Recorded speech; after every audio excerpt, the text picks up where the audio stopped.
নদিয়ার চাকদহের ঘেটুগাছি গ্রাম পঞ্চায়েতে রামকৃষ্ণপুর সোনালী সংঘের উদ্যোগে এবং progressive rural medical practitioner West Bengal state কমিটির মেম্বার ডক্টর ইনজামুল হক মণ্ডলের সহযোগিতায় শুক্রবার অনুষ্ঠিত হল বিনামূল্যে স্বাস্থ্য শিবির। এই স্বাস্থ্য শিবিরে আগত প্রান্তিক, দুস্থ এবং বিভিন্ন এলাকার মানুষদের চিকিৎসা প্রদান করেছেন কলকাতা স্বনামধন্য বিপি পোদ্দার হাসপাতালের ডাক্তারমণ্ডলীরা। বিনামূল্যে স্বাস্থ্য পরীক্ষা, ইসিজি, ইকোকার্ডিওগ্রাফি, সুগার টেস্ট, প্রেশারের পরিমাপ, ঔষধ বিতরণের সঙ্গে বিনামূল্যে চক্ষু পরীক্ষা শিবির এবং বিনামূল্যে চশমাও বিতরণ করা হয়েছিল। এই শিবিরে প্রায় 2 শতাধিক প্রান্তিক দুস্থ মানুষকে এই পরিষেবা প্রদান করেছে সোনালী সংঘ। সোনালী সংঘের উদ্যোগে খুশি আগত মানুষেরা। ফলে এই কর্মসূচিকে কেন্দ্র করে রামকৃষ্ণপুর সোনালী সংঘের মানুষের ব্যাপক সাড়া পড়েছে।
হাতের সমস্যা ছিল আগে?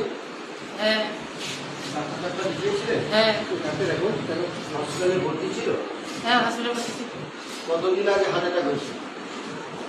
হার্ট অ্যাটাক হয়েছিল আমাকে বুঝতে পারিনি। যখন শ্বাসকষ্ট হয়েছিল আমি হাসপাতালে নিয়ে গেছিলাম, তখন কলকাতায় দেখে বললো কি এরকম হার্ট অ্যাটাক করেছিল, আপনারা বুঝতে পারেননি বলে বসে নিয়েছিল, নিলে বের করেনি। তারপরে এখন এমবিবিএসে দেখাচ্ছি। এবার ওখানে আমরা পাইনি বলে কল্যাণী এনে ভর্তি করে অক্সিজেনে ছেড়ে দিয়েছি। তারপর নীলকণ্ঠে দেখাচ্ছিলাম। নীলকণ্ঠে দেখাচ্ছিলেন? হ্যাঁ। সেটা কতদিন হয়? শুক্রবার দেখিয়েছি। হ্যাঁ, এটা আমার 5-6 বার ধরেই দেখাচ্ছি ডাক্তারটা। মেডিসিন